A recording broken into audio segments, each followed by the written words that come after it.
Well.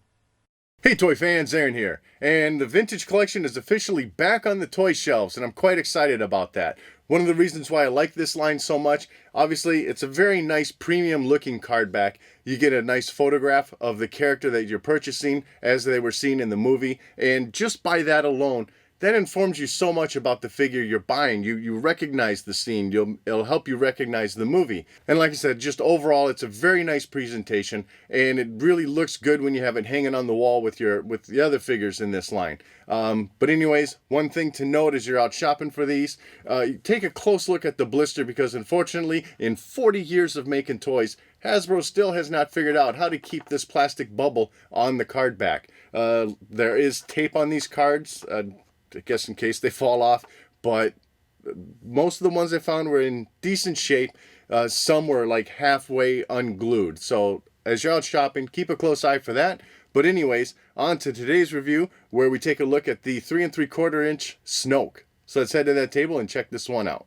And taking a look first at the figure on the card, this is, as I mentioned, this is the vintage collection. We get the return of that Star Wars logo, Last Jedi in this case in the middle there with the racetrack around the edge of the card. Of course, you get a nice photo of Snoke as he was seen in The Last Jedi, and then of course you see the figure through the blister. And I have to say, comparisons of this card to the vintage collection as it was released a few years ago, pretty much the same, except this time around the blister is definitely larger. And it's not just because we got Snoke as a taller figure. All the other cards in this line so far that have been released have this larger blister on the front, taking up much more real estate of the photo that's on the background. And that's kind of unfortunate. But I gotta say, if you would have threatened me with being frozen in carbonite, I would have said that the image itself was also smaller on this card.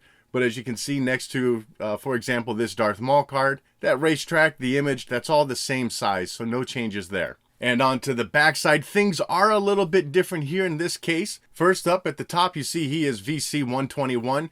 This numbering scheme did pick right up where the vintage collection left off before. This time on the back, instead of getting 12 images of other figures that were also available. Of course, at this time, there are only 6, so maybe that's why, but I highly doubt it. This time we're getting the Celebrate the Legacy of Star Wars. We're getting that in multiple languages this time, so I highly doubt we're going to see 12 images across the back of the card again. On the bottom half of this card, unfortunately, just a bunch of legal information. Whereas before, here again, we at least had images of other vehicles that were available in the line. Of course, at this time, nothing else is available in the vintage collection line. So maybe there's a chance for more images in the back to come along. But again, I'm not holding my breath on that. And taking a look at the figure out of the packaging, this is pretty much what you would expect. A scaled down 3 3/4 inch version of the 6-inch Black Series figure. Going on the head sculpt, things are matching up pretty well to that larger version. Just in this case, not as much of that pink wash throughout the face and neck. You do get a little bit there just to help bring out some of those highlights of the little cracks and wrinkles and stuff in that skin.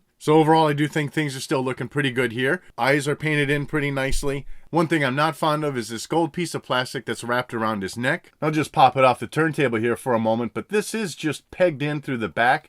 You can see that peg right there. Goes in, there's a little hole in the back of his robe. Where's that little silly thing? There it is. You can kind of see it there.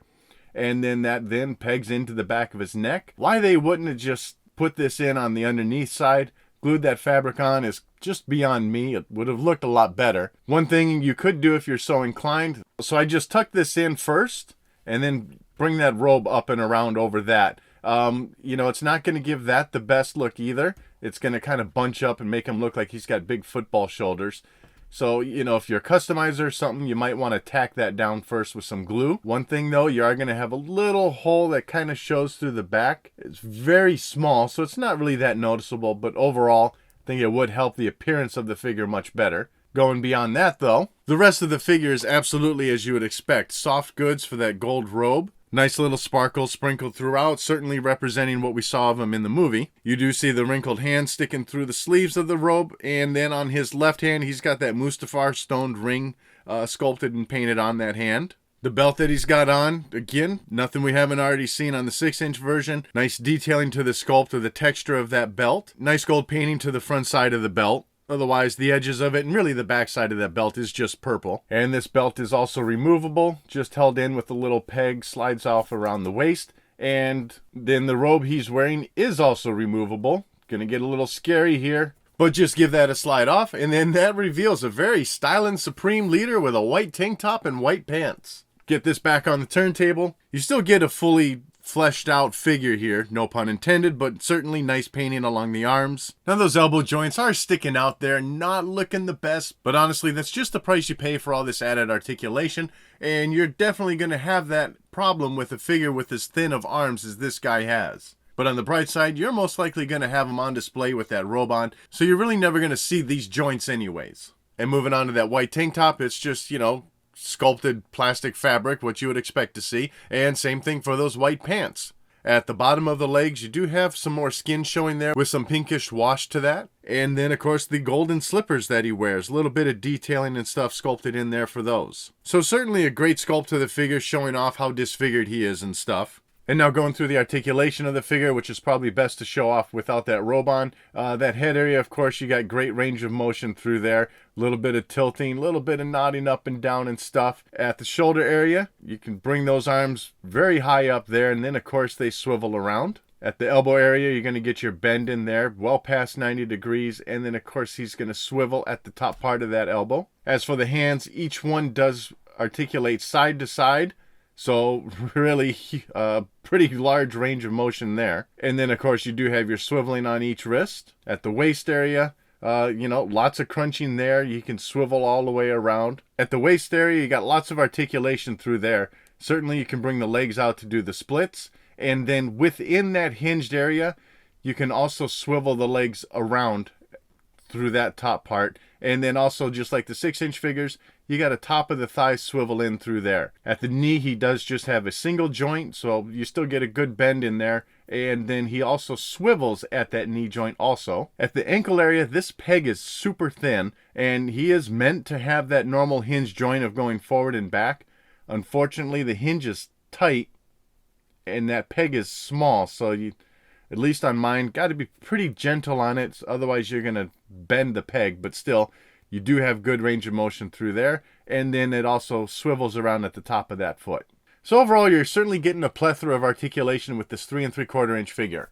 And since Snoke does not come with any accessories, that's going to pretty much wrap this one up. So overall, this really is a good looking figure. Like I said, only drawback to me is that little gold colored piece of plastic sticking out around the neck, but certainly you can do things rather easily to help remedy the looks of that. And at the end of the day, I'm just happy myself to have a super articulated 3 3/4 inch Snoke figure, because man, look at this on the top of the BB-8 playset. Wouldn't you much rather see this guy sitting in that throne instead of the 5-point figure that we got that came with the set? Looks all weird with his legs sticking out like that. And plus, I'm certainly happy just to see the return of the vintage collection cards back on the store shelves. And so that wraps up this look at the vintage collection Snoke. I'd love to know what your thoughts are on this figure, and also your feelings about the vintage collection returning to the shelves. So as always, thanks for watching.